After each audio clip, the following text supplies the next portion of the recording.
Ratio Analysis Class 12th Mandeep Sir. Hello student, जैसे कि हमने अपने लास्ट लेक्चर में रेशियोज की इंट्रोडक्शन वीडियो देख ली थी, आज हम उसके आगे कंटिन्यू करेंगे। मैंने आपको 4 टाइप्स ऑफ रेशियोज कराई थी: liquidity ratio, solvency ratio, activity ratio and profitability ratio. आज हम उस रेशियोज को कंटिन्यू करेंगे और आगे हम डिटेल्स में देखेंगे कि लिक्विडिटी रेशियोज के अंदर कौन कौन सी रेशियोज कैलकुलेट की जाती है, सॉल्वेंसी में कौन सी रेशियो कैलकुलेट की जाती है, एक्टिविटी देन प्रॉफिटेबिलिटी।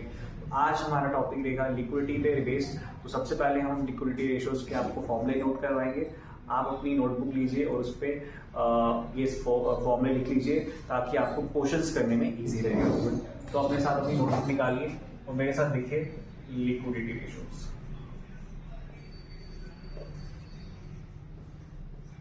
स्टूडेंट्स, मैंने आपको लिक्विडिटी रेशियो के बारे में बता दिया था कि लिक्विडिटी रेशियो कंपनी की शॉर्ट टर्म फाइनेंशियल पोजीशन के बारे में एक्सप्लेन करती है।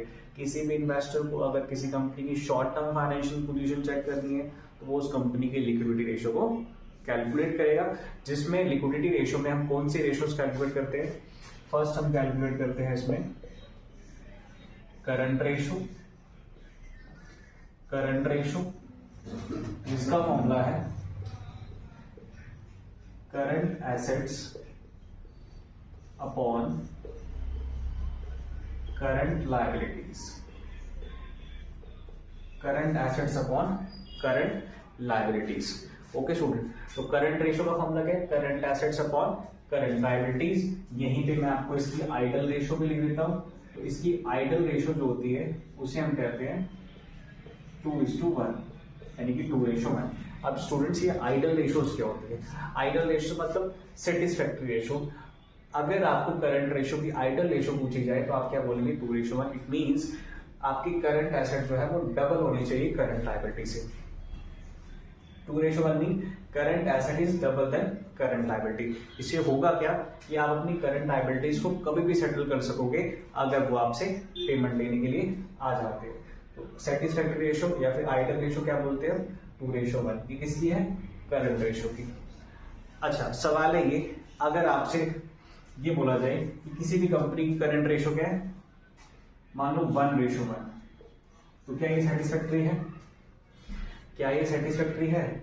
इसका मतलब ये है कि कंपनी के करंट एसेट 1 टाइम है, करंट लायबिलिटी में 1 टाइम है। इसका मतलब ये कि कंपनी की पोजीशन करंट एसेट तो है लेकिन इतनी अच्छी पोजीशन नहीं है कि करंट लायबिलिटीज अगर कंपनी पे कर देगी तो कंपनी का करंट एसेट नील हो जाएगा। ठीक है, इसलिए बोला गया कि कंपनी का करंट एसेट कितने होने चाहिए? डबल होने चाहिए करंट लायबिलिटी से, यानी कि इस रेशियो को हम आइडल नहीं मानते। और अगर किसी कंपनी की करंट रेशियो 0.5:1 है या 0.3:1 है या 0.6:1 है, इन सभी को हम क्या मानते हैं? नॉट सेटिस्फैक्ट्री रेशियो, बिकॉज यहाँ पे कंपनी की करंट एसेट डबल नहीं है। बट इन केस अगर किसी भी कंपनी की करंट रेशियो 5:1 है या फिर 6:1 है या फिर 10:1 है, तो क्या ये अच्छी रेशियो मानी जाएगी? क्या ये रेशियो अच्छी मानी जाएगी? तो सवाल है ये भी रेशियो कंपनी की अच्छी नहीं मानी जाएगी। क्यों नहीं मानी जाएगी? बिकॉज यहाँ पे कंपनी की करंट एसेट 5 टाइम्स है, ये यहाँ पे 6 टाइम है और यहाँ पे 10 टाइम है। आपको लग तो रहा होगा ये रेशियो अच्छी है, बट ये रेशियोज भी कंपनी की अच्छी नहीं मानी जाती। अब क्यों नहीं मानी जाती इसके बारे में मैं आपको मैं रीजन देता हूँ। बिकॉज अगर कंपनी अपने करंट एसेट्स में वो डबल से भी ज्यादा पैसा रखती है, थोड़ा रखेगी चलेगा, लेकिन ज्यादा रखने से क्या होगा? आइडल कैश की फॉर्म में पैसा रखने का कोई बेनिफिट नहीं है। अगर आप अपने cash in hand, cash at bank या फिर स्टॉक को ज्यादा अपने पास होल्ड करोगे तो उसका कोई रिटर्न्स नहीं आएगा स्टूडेंट्स। तो अगर आप बहुत ज्यादा करंट एसेट में अपने पास होल्ड करते हो तो उसका रिटर्न्स कुछ नहीं आएगा एज कम्पेयर टू अगर आप इस करंट एसेट्स को अगर आप कहीं फिक्स एसेट्स में इन्वेस्ट करो, इन्वेस्टमेंट लगाओ, शेयर्स में लगाओ, बॉन्ड में लगाओ, गोल्ड में लगाओ, उससे ज्यादा रिटर्न आने के चांसेस है। इसलिए कहा गया कि कंपनी को अपने करंट एसेट सिर्फ डबल रखने हैं करंट लायबिलिटी से, जिससे वो अपनी कभी भी करंट लायबिलिटीज को रीपे कर दे।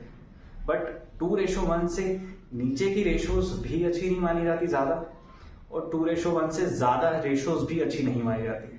यानी कि लिटिल बिट ऊपर नीचे हुआ चलेगा, लेकिन ज्यादा करंट रेशियो होना या ज्यादा करंट लायबिलिटी, ज्यादा करंट एसेट्स नीचे होना भी क्या अच्छी चीज नहीं है।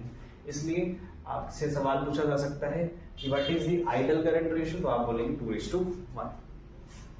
ओके स्टूडेंट्स, मैं आपको यहाँ पे कुछ करंट एसेट्स की एग्जांपल भी दे देता हूँ। जैसे करंट एसेट्स में आपका स्टॉक्स आता है, यहाँ पे आपके डेटर्स आते हैं, यहाँ पे आपके बिल रिसीवेबल्स भी आते हैं, यहाँ पे आपका कैश इन हैंड भी आता है, यहाँ पे आपका कैश एट बैंक भी आता है। तो these are current assets, these are current asset. और अगर आप करंट लायबिलिटीज की बात करें तो करंट लायबिलिटीज क्या होती है? Those liability which are paid within the period of 1 year is called as current liabilities. So current liability example अगर आपसे मुझे पूछोगे तो इसमें क्रेडिटर्स आ जाएंगे, इसमें बिल्स पेबल आ जाते हैं, इसमें बैंक ओवरड्राफ्ट आ जाता है जिसको हम बैंक ओडी भी बोलते हैं, ठीक है। इसमें आउटस्टैंडिंग एक्सपेंसेस आ जाते हैं, इसमें इनकम एडवांस आ जाती है। ये आपकी करंट लायबिलिटीज की एग्जांपल है, ठीक है। तो स्टूडेंट्स, करंट रेशियो निकालते समय आपने करंट एसेट्स ऊपर रखनी है, करंट लायबिलिटी नीचे रखनी है। और अगर कंपनी के आइडल रेशियोज के अकॉर्डिंग रेशियोज आ रही है तो अच्छी मानी जाएगी, अदरवाइज जो भी आंसर आएगा आपको रेशियोज की फॉर्म में राइट डाउन करना है। तो ये थी आपकी फर्स्ट करंट रेशियो। अब लिक्विडिटी रेशियो में ही आपकी सेकंड रेशियो भी कैलकुलेट की जाती है, जिसका नाम है, सेकंड वन है क्विक रेशियो। क्या नाम है? Quick ratio. अब स्टूडेंट्स, क्विक रेशियो के और भी नाम है, तो मैं यहीं पे लिख रहा हूँ। क्विक रेशियो को हम और क्या बोलते हैं? लिक्विड रेशियो भी बोलते हैं, और इसी को हम एसिड टेस्ट रेशियो भी बोलते हैं, एसिड टेस्ट रेशियो। तो quick ratio, liquid ratio, acid test ratio, इसके 3 नाम है और इसका फॉर्मूला क्या है? क्विक एसेट्स या फिर liquid assets upon current liability, upon current liability. अब स्टूडेंट्स, क्विक रेशियो को हम लिक्विड रेशियो भी बोलते हैं, एसिड टेस्ट रेशियो भी बोलते हैं, और इसका फॉर्मूला है क्विक एसेट्स और liquid assets upon current liability. और इसकी भी आइडल रेशियो,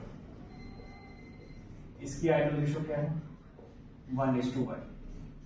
अब क्विक रेशियो का मतलब क्या होता है? क्विक रेशियो मतलब जो करंट एसेट से भी ज्यादा लिक्विड होते हैं उसे हम बोलते हैं क्विक एसेट, मतलब बहुत जल्दी कैश में कन्वर्ट होते हैं, उसे बोलते हैं क्विक एसेट। तो क्विक एसेट्स या फिर liquid assets upon current liability, और इसके आइडल रेशियो क्या है? 1:1। यानी कि इसके लिए भी आइडल रेशियो बनी है, इसकी आइडल रेशियो क्या है? 1:1। अब स्टूडेंट, कई बार आपको क्विक एसेट निकालने पड़ते हैं। सो क्विक एसेट निकालने का फॉर्मूला क्या है? अगर तो आपने करंट एसेट निकाल लिए, अगर आपने करंट एसेट निकाल लिए तो क्विक एसेट कैसे निकाले जाएंगे? Current assets minus stock minus prepaid expense. तो करंट एसेट्स में से क्या माइनस करोगे आप? स्टॉक माइनस करोगे, प्रीपेड एक्सपेंस माइनस करोगे, और आपके पास क्या आ जाएगा? Quick asset. तो क्विक एसेट को हम लिक्विड एसेट भी बोलते हैं, तो आपको ये दोनों चीजें पता होनी चाहिए कि लिक्विड एसेट या फिर क्विक एसेट का क्या होना है? Current asset minus stock minus prepaid expense. तो क्या आ जाएगा आपके पास? Quick asset. बट अगर आपने करंट एसेट नहीं निकाले तो फिर क्या करोगे? आप स्टॉक और प्रीपेड एक्सपेंस को एक्सक्लूड कर दोगे, बाकी आपके एसेट्स क्विक एसेट कहलाते हैं। होप आपको ये दोनों फॉर्मूले नोट कर लिए होंगे और आपको समझ भी आ गए होंगे। और इसके बाद हम क्या करेंगे? नेक्स्ट टॉपिक हमारा क्या रहेगा? अब हम इसके प्रैक्टिकल सम्स करेंगे। फर्स्टली हम जेके बोस की बुक की क्वेश्चन करेंगे, और उसके बाद हम टीएस गरेवाल की क्वेश्चन भी करेंगे। बट फर्स्टली हम जेके बोस के क्वेश्चंस लेंगे, रेशियोज के पहले हम उस जेके बोस के क्वेश्चन कंप्लीट करेंगे, फिर हम टीएस गरेवाल की बुक के भी क्वेश्चंस करेंगे। तो स्टूडेंट, आप ये दोनों फॉर्मुलेस लिक्विडिटी रेशियोज के अपनी नोटबुक पे नोट कर लीजिए। देन इसके बाद हम क्या करेंगे? नेक्स्ट लेक्चर में क्या करेंगे? हम क्या करेंगे? इसके बाद क्वेश्चंस करेंगे प्रैक्टिकल्स, और आपको बहुत मजा आने वाला है मेरे साथ पढ़ के। होप आपने ये फॉर्मुलेस नोट भी किए होंगे और आपने इस लेक्चर को एंजॉय भी किया होगा। अगर आपको मेरा ये लेक्चर अच्छा लगा तो आपने मेरा यूट्यूब चैनल सब्सक्राइब करना है द लर्नर पॉइंट के नाम से, और like and subscribe my channel, और wait for the next video.